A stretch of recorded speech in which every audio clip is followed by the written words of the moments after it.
প্রধানমন্ত্রীর চীন সফরে সোলার এনার্জি বিষয়ে বড় চুক্তি হতে পারে বলে জানিয়েছেন জাতীয় সংসদের সরকার দলের চিফ হুইপ নুরুল ইসলাম মনি।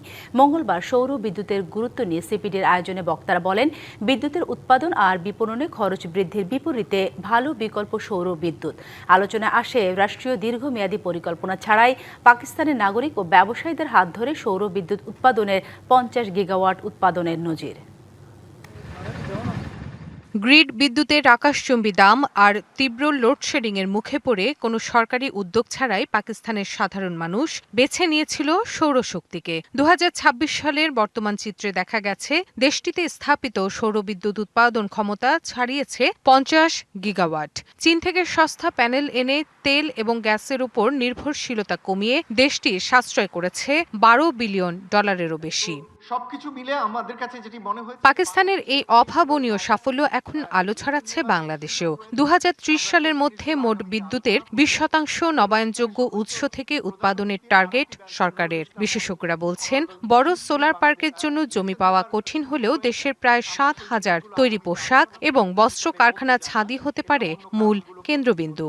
একটা বড় সুবিধা হলো চায়নার সঙ্গে তাদের ফ্রি ট্রেড এগ্রিমেন্ট, এবং এটার কারণে খুব কম খরচে ডিউটি ফ্রি তে তারা সমস্ত ধরনের টেকনোলজিগুলো পেয়েছে।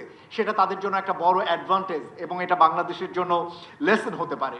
কিন্তু দেশে এর বড় বাধা নীতিগত। বিশেষজ্ঞদের মতে শুল্ক তুলে দিলে একটি সোলার সিস্টেমের খরচ 40 থেকে 50% পর্যন্ত কমে আসতে পারে। নগদ নিয়ে এলো হার না মানা হার অফার। সর্বনিম্ন 10,000 টাকা রেমিটেন্স নগদে পাঠালে থাকছে স্বর্ণের হার জেতার সুযোগ। আমাদের অনেক কিছু শেখার আছে।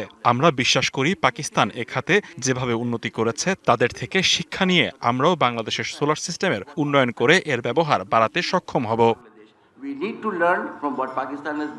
অনুষ্ঠানে জাতীয় সংসদের চিফ হুইপ জানান, প্রধানমন্ত্রীর চীন সফরে নবায়নযোগ্য জ্বালানি খাতে হতে পারে বড় চুক্তি।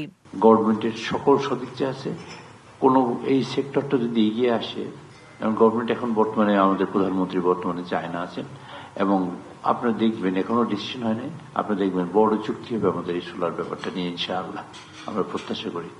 চীনের সাথে চুক্তি হলে প্যানেলের দাম সাধারণ মধ্যবিত্ত এবং ক্ষুদ্র ব্যবসায়ীদের নাগালের মধ্যে চলে আসবে বলেও জানান তিনি।